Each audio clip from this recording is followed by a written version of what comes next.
प्यारे बच्चों नमस्कार, गुड इवनिंग। मैं इंदू लच क्लासेस के यूट्यूब चैनल पे आपका हार्दिक स्वागत एवं अभिनंदन करता हूं।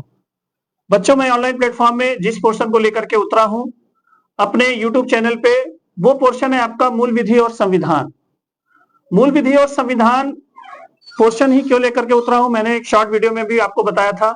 आज मैं थोड़ी सी चर्चा इस पर और भी करूंगा।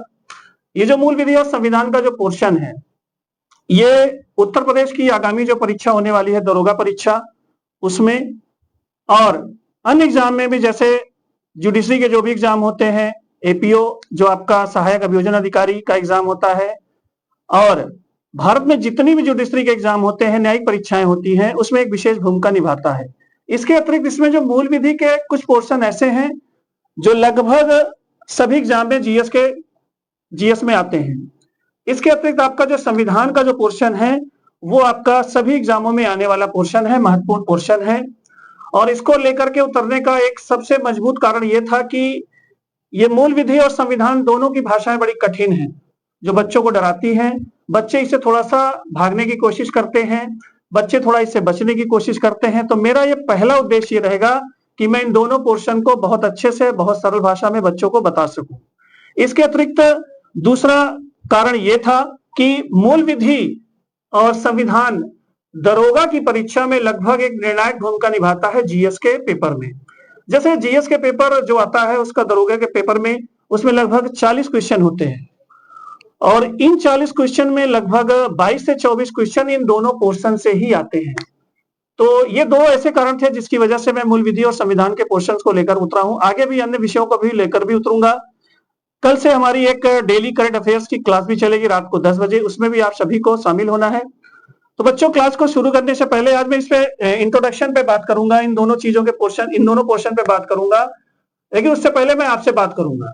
सबसे पहली चीज जो मेरी क्लास रहेगी, मैं हमेशा की तरह अपने बच्चों को कहता हूं कि वो सबसे ज्यादा जो फोकस करें वो चीज सुनने में फोकस करें।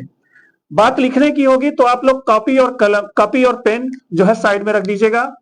मैं जो भी पोर्शन इसमें ड्रॉ करूंगा, जो भी पोर्शन आपको लिखवाऊंगा, बोलूंगा, उसके या तो मैं स्क्रीनशॉट आपको दे दूंगा, या आपके उसको पीडीएफ के फॉर्मेट में आपको टेलीग्राम, जो हम लोग का चैनल है लक्ष्य क्लासेस, उसके टेलीग्राम अकाउंट पे आपको डेली आपको मैटर चला जाएगा। तो लिखने वाली जो आपकी समस्या है वो हल हो गई।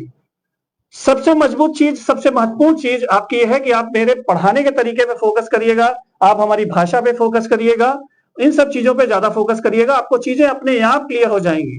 और सिर्फ ये मेरा दावा है कि आप सिर्फ 5 क्लास लेकर के, आप लगातार 5 क्लास मेरी आप लीजिए, तो आपको ये जो टैगलाइन मैंने लिखी है, पूरे यूट्यूब से तुलना करिए, फिर हमसे पढ़िए, तो ये चीज आपको चरितार्थ होता दिखेगी।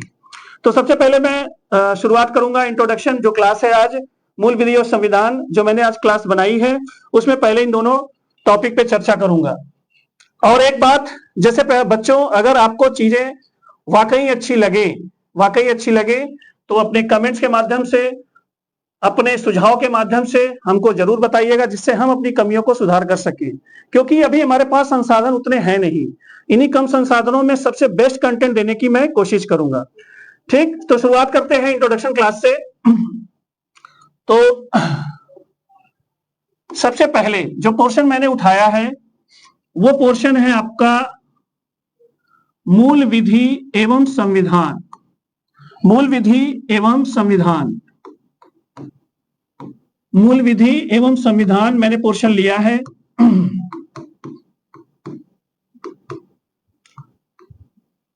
इसमें सबसे पहले इन दोनों चीजों को हम थोड़ा सा समझेंगे।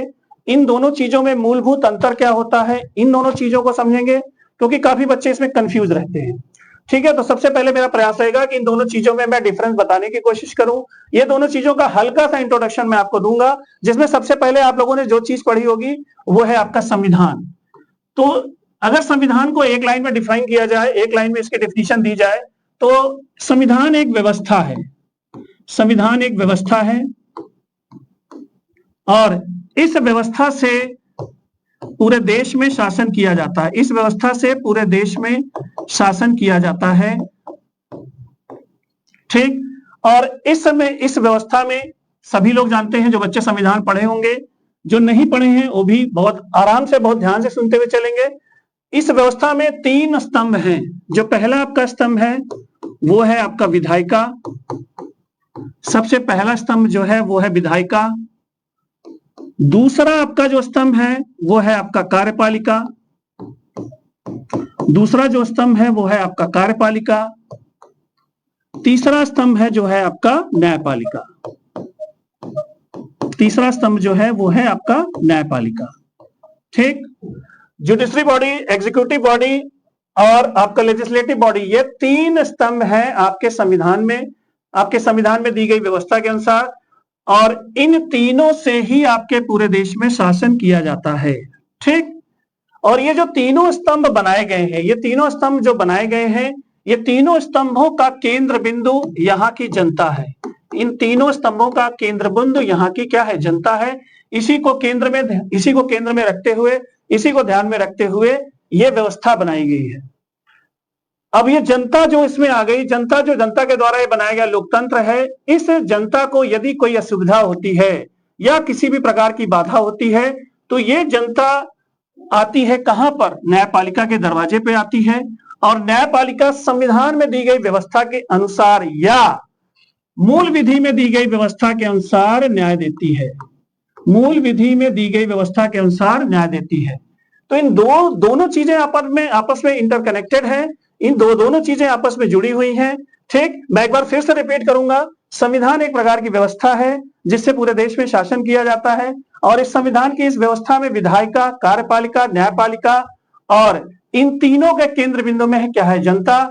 जब जनता को दिए गए अधिकारों में कमी होती है, बाधा आती है, तो जनता जिस स्तंभ के पास आती है उसे कहते हैं न्यायपालिका।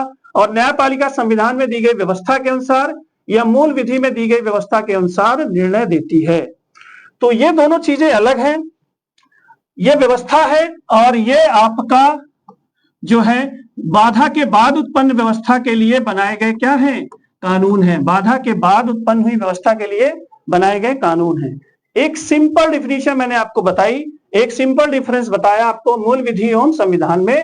ये दोनों का सिंपल एक एवरेज मैंने वैल्यूएशन की है और एक सिंपल वर्ड में आपसे इन दोनों को बताने की चेष्टा की है। तो इसका स्क्रीनशॉट आप लोग ले सकते हैं। ठीक, संविधान पे खूब चर्चा होगी, लेकिन संविधान पे चर्चा करने से पहले हम सबसे पहले किस पे चर्चा करेंगे? मूल विधि पे। आगे बढ़ते हैं। अब बात करते हैं मूल विधि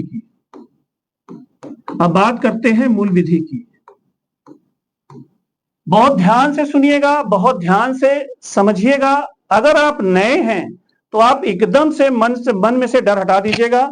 समझाने की गारंटी हमारी है। बस आप हमारी चीजों को समझते हुए चलिएगा। जो भी सुझाव, जो भी प्रॉब्लम होगी आप मैसेज करते हुए चलिएगा, मैं सबका रिप्लाई दूंगा। और अगर आपको चीजें अच्छी लगे तो कमेंट करिए, शेयर करिए। इससे महत्वपूर्ण, इन सब चीजों से महत्वपूर्ण आपके सुझाव रहेंगे जो हमारी कमियों को दिखाएंगे कि हाँ आपकी क्या कमी थी, आप इस चीज को इंप्रूव करिए। तो इन सब चीजों के लिए हम आपके हमेशा आभारी रहेंगे। इन सब चीजों को आप करते हुए चलिएगा। सबसे पहले मैं हमेशा पढ़ाता हूं, जब भी पढ़ाता हूं, ऑफलाइन पढ़ाता हूं, तो मैं सबसे पहले बच्चों से यह कहता हूं कि बच्चों, जब भी कोई वर्ड आपको दिखे तो उसका पहले शाब्दिक अर्थ निकालिए। सबसे पहले आप उसका शाब्दिक अर्थ निकालिए और इसको अलग करते हैं। पहले सबसे पहले हम इसको मूल लिखते हैं और इसके बाद हम लिखते हैं विधि। ठीक, तो यदि आपका मूल शब्द है, मूल शब्द का शाब्दिक अर्थ होता है जड़। मूल शब्द का शाब्दिक अर्थ होता है जड़ और विधि शब्द का शाब्दिक अर्थ होता है आपका कानून। तो जिस प्रकार किसी भी वृक्ष में जड़ का महत्व है, उसी प्रकार कानून में जिसका महत्व है वही आपकी मूल विधि है। इसके अंतर्गत बहुत सारे कानून हैं। अभी चर्चा होगी, खूब चर्चा होगी, खुलकर चर्चा होगी, बहुत अच्छे से चर्चा होगी। लेकिन सबसे पहले आप बेसिक चीजों को आप समझते हुए आगे बढ़िए। मेरा हमेशा प्रयास रहता है बच्चों को शुरुआत में पहले बेसिक चीजों से इंट्रोडक्शन करवाया जाए, उसके बाद धीरे धीरे करके उनको स्टेप बाय स्टेप आगे बढ़ाया जाए।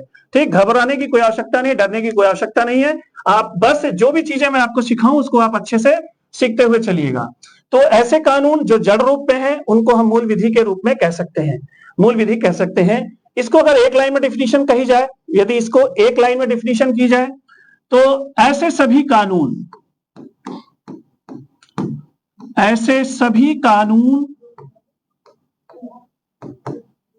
जो शासन या सरकार आप कह सकते हैं, जो शासन या सरकार, जो शासन या सरकार, ऐसे सभी कानून जो शासन, देखिए थोड़ा सा शब्द आपको तिरछे भी लग सकते हैं क्योंकि उतनी प्रैक्टिस नहीं है, जो बात है एकदम खुल के बात है, लेकिन हाँ इतनी गारंटी रहेगी, चाहे जिस चीज में कमी रहेगी, कंटेंट में कभी कमी नहीं रहेगी। जबरदस्त कंटेंट मिलेगा, जबरदस्त एक्सप्लेनेशन मिलेगा, उसकी गारंटी हमारी है। इन सब चीजों पे आप फोकस मत करिएगा, समझ में आएगा। स्क्रीनशॉट पीडीएफ के माध्यम से आपको पूरा मैटर देने का प्रयास करेंगे, लेकिन आप इन सब चीजों कमियों को बिल्कुल भी आप फोकस मत करिएगा, इसको इग्नोर करिएगा। जो चीजें कमी होंगी उसको हम लोग धीरे धीरे अपना दूर करने का प्रयास करेंगे, लेकिन हाँ कंटेंट में हमेशा लाजवाब रहेंगे, ये हमारा वादा है।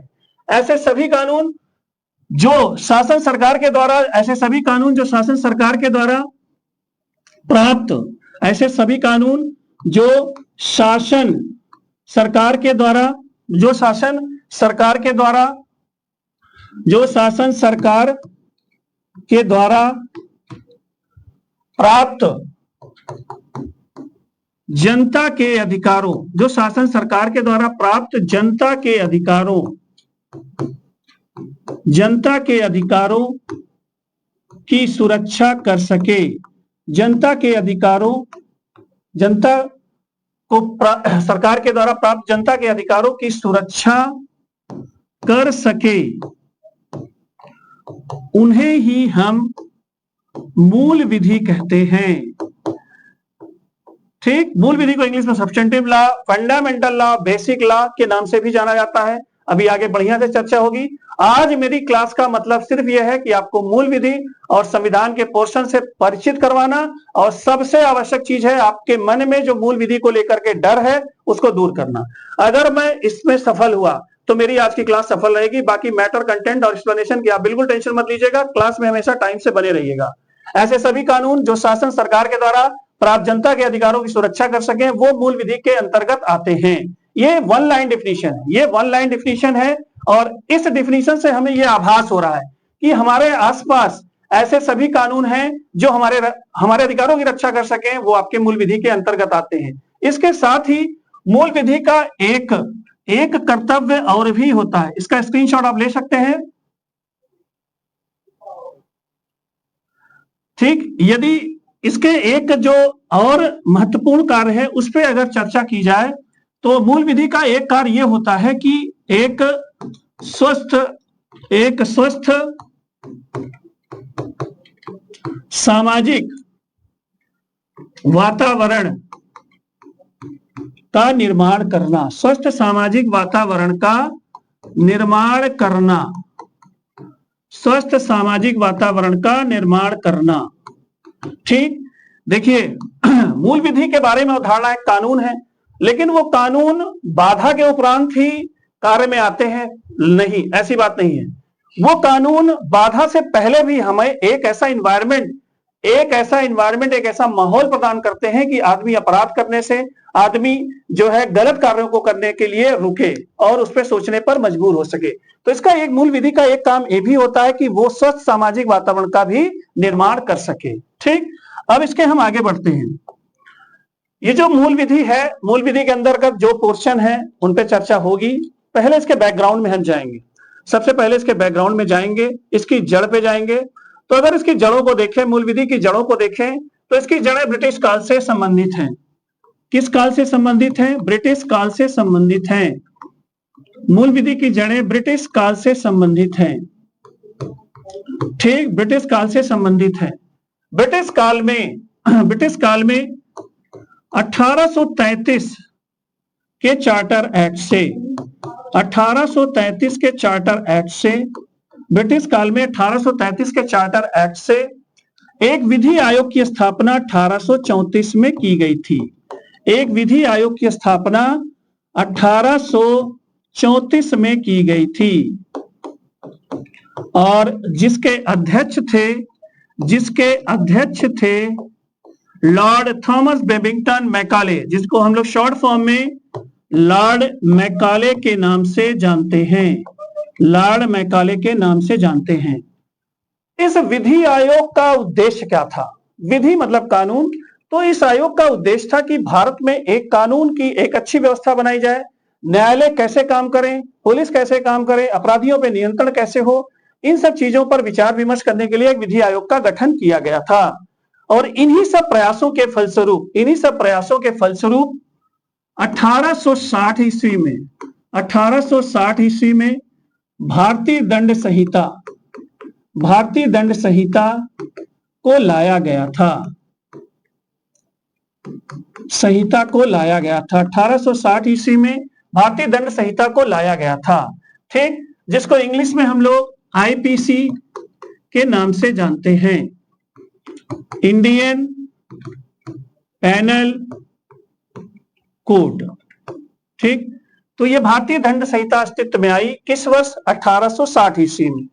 यह दंड संहिता संशोधनों से आगे बढ़ते बढ़ते वर्तमान समय में 25 दिसंबर 2023 तक एक्टिवेट थी, लेकिन 25 दिसंबर 2023 को द्रौपदी मुर्मू के माननीय आदरणीय राष्ट्रपति द्रौपदी मुर्मू जी के द्वारा हस्ताक्षर होने के बाद इस संहिता का स्थान बीएनएस ने, भारतीय न्याय संहिता ने ले लिया। अभी हम उस पर चर्चा करेंगे।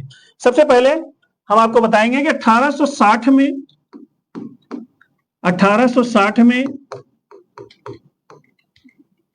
भारतीय दंड संहिता अस्तित्व में आई। भारतीय दंड संहिता अस्तित्व में आई, इसको शॉर्ट फॉर्म में आईपीसी, इंडियन पैनल कोड के नाम से जाना जाता है। इसी के संदर्भ में इसको और मजबूत आधार देने के उद्देश्य से, इसको और बढ़िया करने के उद्देश्य से 1872 ईस्वी में भारतीय साक्ष्य अधिनियम अस्तित्व में आया। भारतीय साक्ष्य अधिनियम अस्तित्व में आया, ठीक। ये सब मूल विधि के पार्ट हैं जिनके बैकग्राउंड के बारे में हम आपसे चर्चा कर रहे हैं। ये सब मूल विधि के अंतर्गत आते हैं। इनकी मैं कहानी बता रहा हूं, इनकी शुरुआत कहां से हुई, वर्तमान में इनका क्या स्वरूप है, उसी पर आगे हम चर्चा करेंगे। लेकिन इसका बैकग्राउंड मैं आपको बता रहा हूं। इसकी जड़ अंग्रेजी शासन काल में पड़ी। 1860 में भारतीय दंड संहिता के नाम से हमारा जो पहला कानून आया, आईपीसी के नाम से जाना गया, इंडियन पैनल कोड के नाम से जाना गया। इसको और मजबूत आधार देने के लिए 1872 ईस्वी में भारतीय साक्ष्य अधिनियम आया, इंडियन एविडेंस एक्ट, ठीक। तो ये दो कानून हमारे आज के सभी कानूनों की जड़ थे। स्वतंत्रता के पश्चात हमने इन दोनों कानूनों की प्रक्रिया को बढ़िया करने के उद्देश्य से दंड प्रक्रिया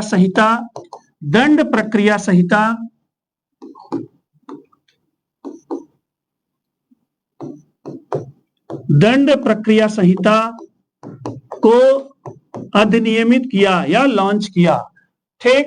दंड प्रक्रिया संहिता 1973 लॉन्च किया। इसको इंग्लिश में कोड ऑफ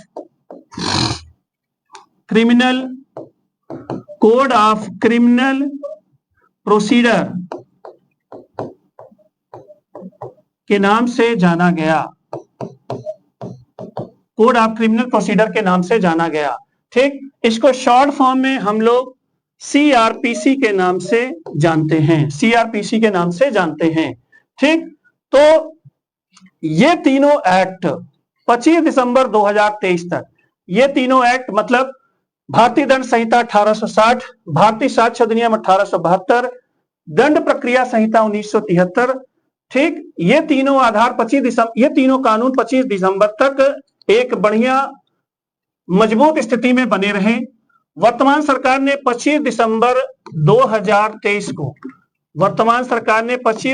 2023 को इन तीनों कानूनों को रिप्लेस कर दिया और नए कानून लेकर उपस्थित हुई है ये सरकार। उन पर चर्चा इसी के जस्ट बाद होगी। यहां मैं आपको एक चीज समझाना चाहूंगा, वो चीज है क्या, देखिएगा। एक स्क्रीनशॉट इसका भी ले लीजिए आप लोग। दंड की संहिता, साक्ष्य के नियम, ये दंड देना है आपको किस आधार पे? साक्ष्य के आधार पर। और इसकी जो है क्या देखनी, किस तरह से देना है, इसका उल्लेख आपका किसमें है? दंड प्रक्रिया संहिता में। ये तीनों एक दूसरे से क्या है? आपस में लिंक हैं। ये दंड किस प्रकार दंड देना है, कितना दंड देना है, ठीक किस साक्ष्य के आधार पे देना है और इसकी प्रक्रिया क्या होगी, उसका प्रक्रिया का वर्णन इसमें है। इन तीनों कानूनों को सामूहिक रूप से मेजर एक्ट के नाम से जाना जाता है। ठीक, लेकिन वर्तमान में ये तीनों कानून रिप्लेस हो चुके हैं। ठीक, नए कानून कौन से हैं उन पे चर्चा होगी। जो भारतीय दंड संहिता है, भारतीय दंड संहिता 1860 को जो हमने रिप्लेस किया है 25 दिसंबर 2023, ध्यान रखिएगा 25 दिसंबर 2023 को राष्ट्रपति द्रौपदी मुर्मू जी के द्वारा इन तीनों अधिनियमों को एक फॉर्मेट में लाया गया है, परंतु ये लागू हुए हैं 1 जुलाई 2024 को। ये लागू हुए हैं कब से, 1 जुलाई 2024 को। ये दोनों डेट आप लोग ध्यान रखिएगा। 25 दिसंबर 2023 को आदरणीय राष्ट्रपति के द्वारा इस पर साइन हुई है, परंतु ये लागू कब हुए हैं, 1 जुलाई 2024 से। तो जो भारतीय दंड संहिता थी उसका स्थान लिया है बीएनएस ने, भारतीय न्याय संहिता ने इनका स्थान लिया है। किसका, भारतीय दंड संहिता का। भारतीय न्याय संहिता 2023, इसको शॉर्ट फॉर्म में बीएनएस 2023 के नाम से जाना जाता है। ठीक, इंग्लिश में भी इसको सेम टू सेम भारतीय न्याय संहिता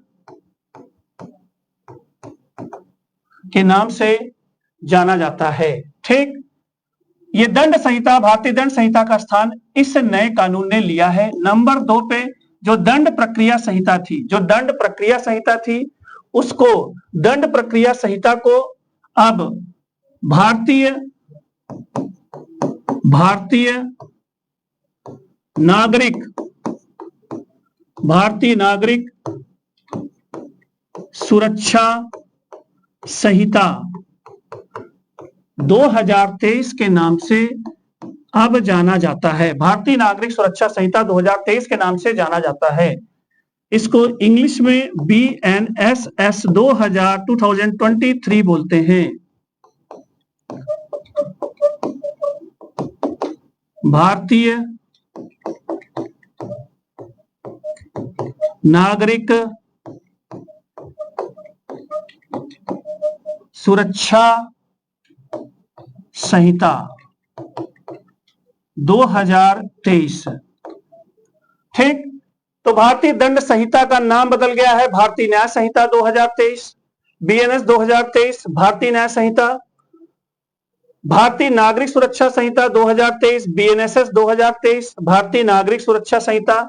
इसने किसका स्थान लिया है, दंड प्रक्रिया संहिता का स्थान लिया है। ठीक, इसके अतिरिक्त जो तीसरा एविडेंस एक्ट जिसको हम लोग बोलते हैं, उसके नाम में कोई परिवर्तन नहीं हुआ है, बस उसको भारतीय साक्ष्य अधिनियम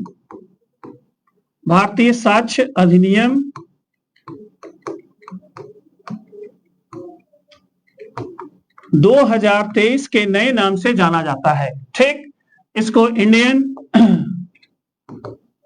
एविडेंस एक्ट के नाम से जाना जाता है। बस ईयर चेंज हो गया, नेम सेम है। तो इन तीनों नए कानूनों को 25 दिसंबर 2023 को माननीय राष्ट्रपति द्रौपदी मुर्मू जी के द्वारा हस्ताक्षर किया गया।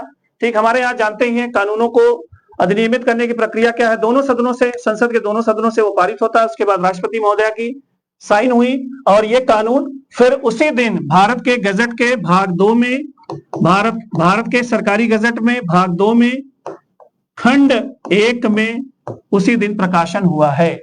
परंतु इन्फोर्समेंट डेट अर्थात लागू होने की तिथि अगर पूछे तो आप हमेशा ध्यान रखिएगा 1 जुलाई 2024 से ये लागू हुई।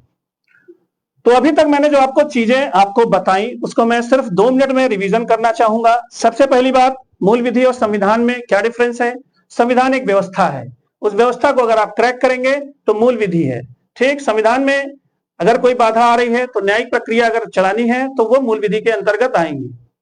इसके अतिरिक्त इन दोनों के शाब्दिक अर्थ को, मूल विधि के शाब्दिक अर्थ को मैंने समझाया, फिर मूल विधि के बैकग्राउंड को आपको समझाया। मूल विधि का बैकग्राउंड आया कहां से?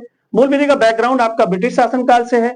ब्रिटिश शासनकाल में जो 1860 में भारतीय दंड संहिता लाई, वहीं से इसकी शुरुआत मानी जाती है। फिर 1872 में भारतीय साक्ष्य अधिनियम आया, एविडेंस सबूतों के लिए आया। फिर आपका दंड प्रक्रिया संहिता 1973 में आई।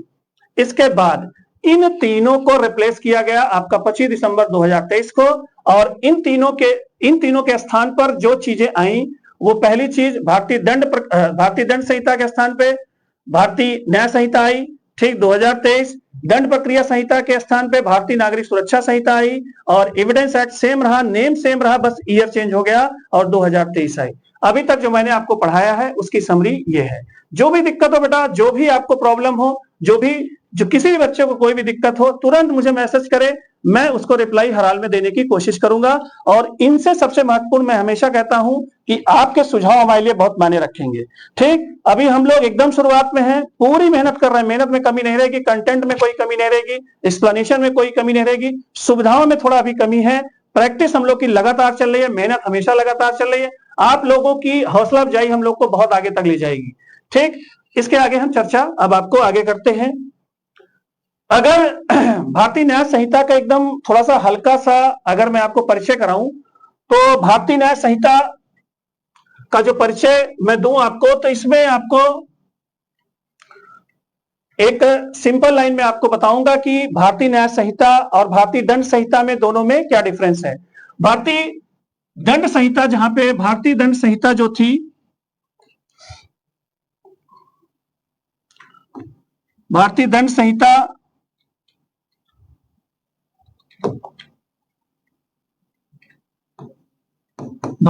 संहिता जो थी, उसमें टोटल 511 धाराएं थी। टोटल कितनी धाराएं थी? 511 धाराएं। और वर्तमान समय में जो भारतीय न्याय संहिता है, भारतीय न्याय संहिता जो इसमें रिप्लेस हुई है,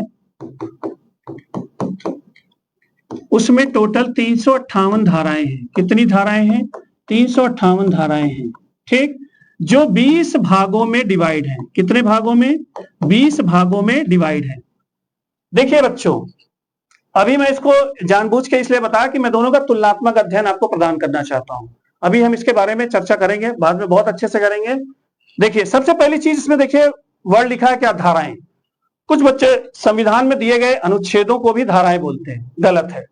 ठीक, यहां पे धारा है, इसकी इंग्लिश सेक्शन होती है। संविधान में जब हम नियमों को, कानूनों को पढ़ते हैं तो उसको हम लोग अनुच्छेदों के रूप में ध्यान रखते हैं, अनुच्छेदों के रूप में याद करते हैं, और उसकी इंग्लिश है आर्टिकल। तो ये दोनों चीज में डिफरेंस आप हमेशा ध्यान रखिएगा।